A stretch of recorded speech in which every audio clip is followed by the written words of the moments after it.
Right, so how are we all doing? I hope that you're all doing very well. I hope that you're safe, and I hope that you're ready for some more transfer rumours thrown straight at you. It was a relatively quiet weekend, but we've gone straight in with the news that Leeds United have actually submitted a concrete bid for a player.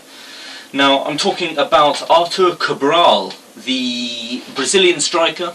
He's playing on loan at Basel from Palmeiras, I believe is the home club. And this has been reported across multiple different sources that Leeds have actually submitted a £14 million bid for the Brazilian striker. It's widely reported that he's one of Marcelo Bielsa's key targets for this season. I think everyone who has watched Leeds over the past few months has been a little bit concerned about the ratio in which we convert goals. And I'm talking about Patrick Bamford's conversion rate up front. I'm not going to get on Pat's back too much. He scored 17 goals last season, but there were definitely moments where I think everyone thought that he could have been more clinical and he could have put some of those chances to bed. We've essentially operated on just Bamford, the single striker, for the entire season, so we knew we needed to get someone else in, and it looks like this is the man that we're going to be trying to bring in. Now, Cabral's stats, they look good. They look good. This isn't a guy who's shy or afraid of scoring goals. So playing in the Swiss league for Basel, who I believe they won. Did Basel win the Swiss league this year? I know it was one of the ones that ended early because of the pandemic. But he made 26 appearances, scored 14 goals and 4 assists. That's not too bad. That's not too bad. Build as well. I mean, he looks rugged. He looks like the kind of guy that can drop a shoulder, turn a defender. Really quick burst of pace as well. Managed to pick up 6 yellow cards, so it doesn't look as if he's afraid to get stuck in with a tackle. I'm excited for this because this isn't just an inquiry. We were inquiring about Nico Gonzalez. We were inquiring about Batshuayi. This is a firm bid that we've submitted to Palmeiras, and obviously there will need to be some kind of compensation for Basel as well. But for £14 million, that's not far off the valuation that Palmeiras have him at, which is around the 18 to 20 mark. So this could potentially be a deal that goes through relatively hassle-free. Again, I've watched some of the highlights that they have online. This guy, he likes leather and rifling these shots in. There's a lot of power behind them. He can, turn quickly. He can run past a man. If I'm being completely honest, I don't think he replaces Bamford in the starting lineup. I think that he becomes a squad player. He comes on the bench, maybe comes on as a substitute. But it's good that because we need this. Previously, we didn't have an option.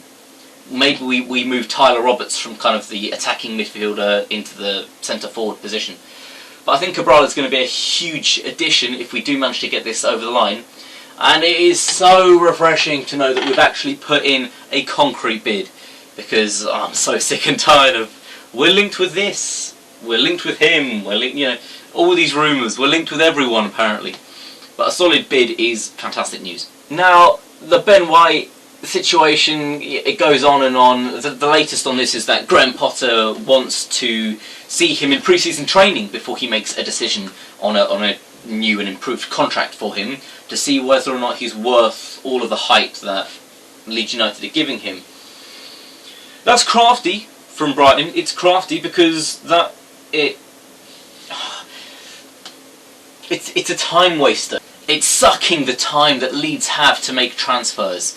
Because it's basically Brighton saying, well, we're not closing the door just yet, but we want to see what he's like in pre-season training. It's going to be another 2 or 3 weeks before we can come to a decision, which essentially means that if we're committed to this, we then, and if it goes wrong, we won't have the time to effectively sign another decent centre-back, which puts us in a horrible situation. Which is why I really like the look of this news, that we are pursuing Robin Koch, the Freiburg defender, and definitely seeing him as a alternative to Ben White, essentially. Now, the Koch, it seems to be it's going to be difficult with this name. Oh, come on, lads, grow up.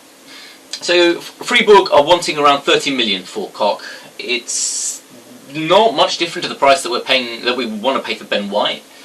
But I'm not sure that Freiburg are going to be as desperate as Brighton are to screw us over. We're a direct rival for Brighton for next season. We're both going to be kind of second half of the table teams. So Brighton will do everything that they possibly can to scupper our transfers and to ruin our deals. Freiburg don't have that incentive, so they are more open and willing to listen to deals, which is great. I'll take Robin. I'll take him at Elland Road. He's tall, 1 meter 92, and this is interesting. I liked the roles that he's deployed as. So primarily he's a centre back, but he's also been used as a defensive midfielder, a DM role, which, as we know from last season, Bielsa liked pushing, Ben White up into that role. So it's great to know that Robin Koch already has some experience in that position. It means it will make the transition a little bit less extreme to coming into Bielsa's playing system. Picks up a few yellow cards, but he's again not afraid to get stuck into a tackle. Ben White is obviously the number one, but as an alternative, and we maybe do need to start looking at alternatives, this guy looks really good. He's a German international. He's looking to break into the German first team, which is amazing. So definitely good news on that front. We had a couple of players that we're looking to kind of send out of the club as well. We had the news that Barry Douglas may or may not be looking for a move away to Celtic. Let me know what your guys' thoughts on that are. I don't see Douglas featuring prominently in the squad in the Premier League. I've always had my doubts about him. He didn't really make it at Wolves. He's struggled to break into the side at a Championship level. Do we now send him out on loan if Celtic are interested? Definitely, I reckon. And Leif Davis as well, the promising left back that we have.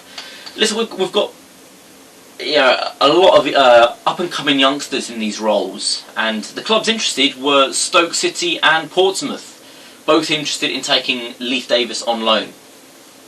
And I'd be happy with sending him to either of those, actually. Portsmouth, he probably walks into that team and he's guaranteed to get first-team football week in and week out. Stoke are obviously a Championship team, which would get him used to playing at a little bit of a higher level, which I think would be fantastic for him.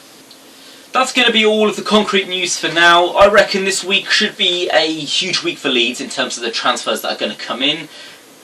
Come on, what are they waiting for? Bielsa's got to sign this week at some point, as well as a confirmed first team signing. It's got to happen this week. I've got a good feeling about it. Phil Hay was coming out with some positive news saying, there's moves are happening, moves are being made. And I'm also looking to do some things with the channel. I'm working hard on some potential collaborations and getting a few interviews and features done with other Leeds United channels. Let me know if that's something that you'd be interested in. If I can get a few opinions on here, and we can have a little bit of a dialogue backwards and forwards. The grind never stops. We keep moving. We keep marching on. That's with the channel. That's with the team. And that's with you guys as well. Please keep liking, subscribing, commenting. We are growing at a huge rate, and I'm so thankful for that. Let's keep it up. And as always, stay safe.